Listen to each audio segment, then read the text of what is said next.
Olá, estamos no JBR News desta quinta-feira, dia 7 de janeiro de 2021.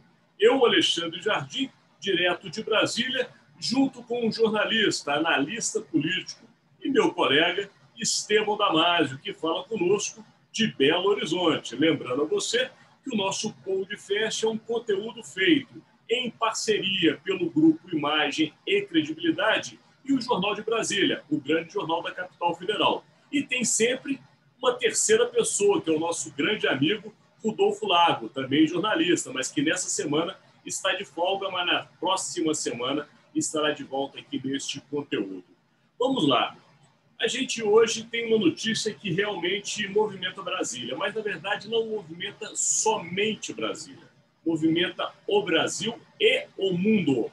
Porque ontem o que vimos nas redes de televisão de todo o planeta foi algo estarrecedor.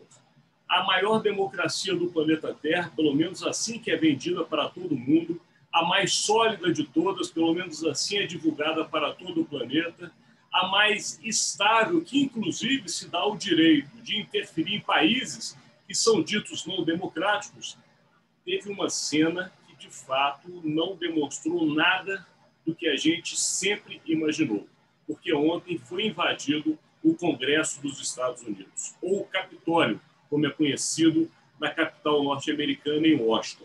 Uma cena deplorável, triste, lamentável, que, claro, acaba trazendo reflexos para vários lugares do mundo. E o que nos interessa é qual será o reflexo para o Brasil. E aí, não tem como deixar de falar. Por isso, estamos aqui com ele, Estevão Damásio. Estevão, o que você tem a dizer? Porque realmente tudo que eu acabei de dizer é pouco diante das cenas que nós vimos ontem, não é isso? Ontem eu recebi uma charge com a Estátua da Liberdade, né, tampando os olhos. Né? Feriu de morte a democracia americana. Eu posso estar exagerando um pouquinho, mas que arranhou bastante, a democracia americana arranhou. Haverá prováveis sequelas, porque mesmo fora da administração, fora da Casa Branca, o ainda presidente, né, o Trump, vai tentar, junto com a massa que ainda o apoia, interferir, né? Não sei se nas redes sociais, que por enquanto as contas dele foram bloqueadas por motivos óbvios, por mentir, insistir nas mentiras e atentar contra os preceitos democráticos, mas é um país muito dividido, né? E onde o radicalismo, infelizmente, mesmo sempre se fez presente, melhor dizendo. Né? A sociedade americana tem representantes muito radicais. Sempre teve, não é novidade, mas o problema é uma eleição legítima que não é aceita ainda pelo atual ocupante, o derrotado Trump, e, com certeza, com um país tão dividido em termos da população, tá, Jardim? Porque se há alguma coisa positiva de ontem, foi que o radicalismo na invasão ao Capitólio, ao Congresso americano, fez com que muitos senadores e deputados republicanos repensassem o apoio à absurda tese, né, encampada por Trump. Então, eu acho que a tendência, após esse episódio lamentável, é que o Congresso americano tenha não a união completa, mas eu acho que o bom senso entre os republicanos e o senso de preservação dos preceitos democráticos devam prevalecer. Mas vamos voltar para o Brasil. É estarrecedor o silêncio, é estarrecedora a omissão do nosso presidente até o momento. Nesse instante são 12h18. O presidente Jair Bolsonaro foi talvez o único dos países mais estratégicos do globo que não condenou o ato. Né? Ao contrário, ele insiste na tese de Trump de que as eleições americanas foram fraudadas e, pior, projeta para 2022, como ele afirmou hoje, algo semelhante ao que está acontecendo nos Estados Unidos, se, na visão de Bolsonaro, o sistema eleitoral não voltar a ser por cédulas. É inacreditável, só para concluir, Alexandre, é inacreditável que, sem apresentar quaisquer elementos concretos, Bolsonaro insiste na tese de que a eleição dele, a vitória dele foi fraudada, ele poderia ter tido muito mais votos, e ele insiste em desacreditar o sistema eletrônico. Onde vamos parar? Não, é exatamente o que você disse, é estarrecedor. Eu quero até complementar um pouco, mas eu vou trazer justamente para os nossos seguidores, Estevam, as aspas do presidente. Porque eu acho que elas falam por si. Não precisamos analisar muito. Abre aspas, presidente Jair Bolsonaro, nesta quinta-feira, diretamente de Brasília, disse: o pessoal tem que analisar o que aconteceu nas eleições americanas agora. Basicamente, qual foi o problema, causa desta crise toda? Falta de confiança no voto. Então lá, o pessoal votou e potencializaram o voto pelos Correios, por causa da tal da pandemia. E houve gente que votou 3, 4 vezes, mortos votaram, foi uma festa lá. Ninguém pode negar isso daí. E continua.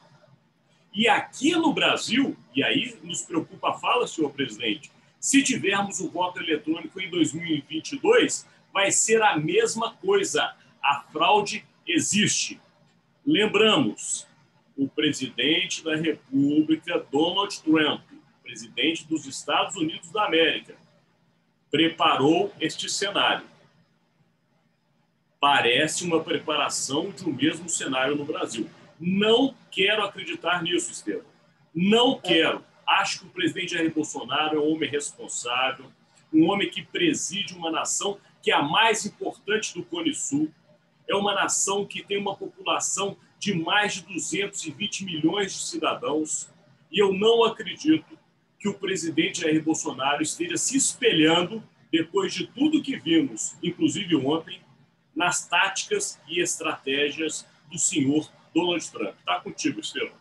Eu também não acredito que este cenário se repetirá em 2022. E não estou chutando, não. Eu acho que tem alguns elementos, Jardins, que nós podemos colocar aqui na mesa e dividir com o nosso seguidor para justificar essa minha afirmação. Primeiro, só abrindo um parênteses, a omissão de Bolsonaro em não condenar o absurdo ato de invasão do Congresso americano é preocupante porque dá força aos bolsonaristas, às alas mais radicais que estão com o presidente brasileiro, encoraja essas alas mais radicais a fazer o mesmo. Se para Bolsonaro a invasão ao Congresso americano não é chocante, não é um atentado à democracia, eles podem achar que invadiu o Congresso brasileiro, ou, como diz o filho dele, um cabo, não, um sargento invadiu o Supremo. Então, são declarações, são colocações absurdas para um representante que tem a responsabilidade do presidente Bolsonaro. Agora, por que eu não acredito que isso vai acontecer em 2022? Primeiro, porque até 2022, eu não acredito que o Brasil terá a polarização que teve no último pleito, entre esquerda e direita extrema, PT e Bolsonaro. Eu acho que esse cenário não vai se repetir. Bolsonaro vai estar no páreo, mas eu não acredito que do outro lado haverá uma polarização de uma esquerda mais radical. E também em 2022, por essa razão, o país não vai estar tão dividido como os Estados Unidos está hoje. Então, eu acho que Bolsonaro vai se agarrar aos 33%, 35% de apoio que ele tem, não vai perder, porque são os bolsonaristas de carteirinha, mas, felizmente, é uma ala radical que não tem poder, na minha concepção, de propor atos tão radicais como os de ontem, né? Trump conseguiu esse apoio absurdo para esse ato insano de ontem, porque o país está muito dividido e vai continuar. Este cenário, eu creio que não vai se repetir, e a tendência de janeiro, em que estamos vivendo, até 2022, é que se, nesse ano, a economia não decolar, a tendência é que Bolsonaro perca ainda mais densidade política, perca até mesmo importância política. A tendência, repito, se não houver uma reviravolta econômica nesse ano de 2021, é que Bolsonaro chegue bem fragilizado para o pleito de 2022.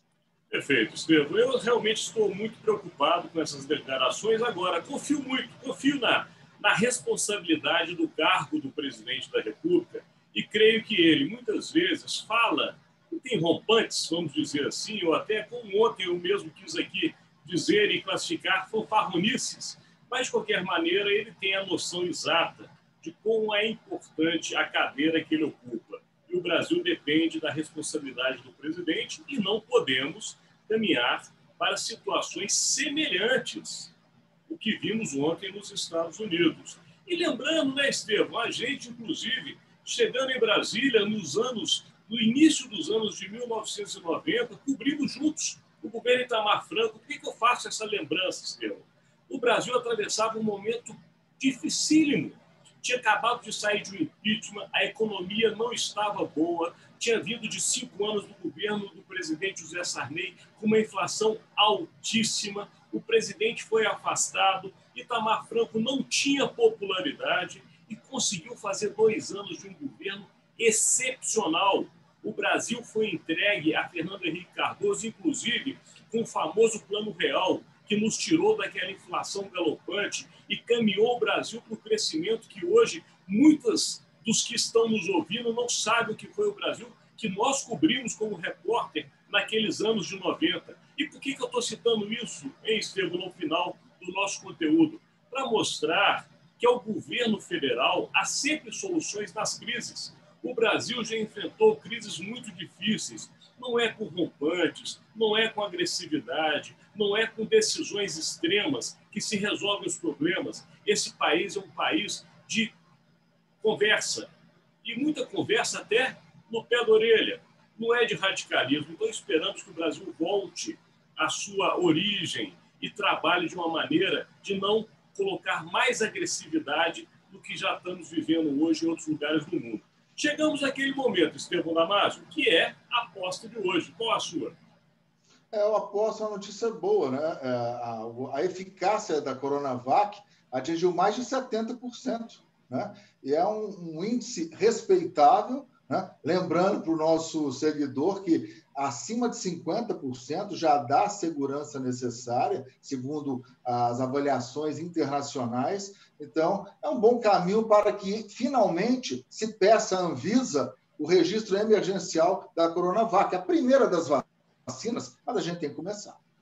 Eu vou na mesma aposta que você. Nós estamos hoje em sintonia, porque esta notícia me deixou muito feliz. Eu acho que deixa feliz todo mundo, até porque, além dessa sua informação de atingir 78% em casos, melhor dizendo, considerados leves, ela atinge, Estevam Damasio, 100% em casos graves. Portanto, ótimo. É uma vacina que ela está no padrão internacional de altíssima qualidade. E aquilo que nós já falamos desde o início, não nos interessa no Brasil se a vacina virá da China, da Rússia, dos Estados Unidos, da Inglaterra ou do Cazaquistão. O que interessa é que sejamos imunizados e possamos voltar a ver a economia brasileira crescer. Estevam Damasio, faça o encerramento de hoje e lembre o nosso seguidor que amanhã temos um outro conteúdo que será gravado. Está contigo. Rapidamente, só, Alexandre, eu acho que todos vocês que estão nos assistindo, nós jornalistas, devemos nos espelhar no discurso de onde o Joe Biden, do presidente eleito. Discurso marcado por equilíbrio, racionalidade e muita responsabilidade, sem abrir mão da firmeza. Ele não precisou gritar, falar palavrão. Foi um discurso sensacional num momento de crise daqueles, hein? Então, vamos seguir o exemplo do Biden. Amanhã, 2 conteúdos, Podfest e podcast, com o resumo da semana e um convidado todo especial. Até amanhã. Tchau, pessoal.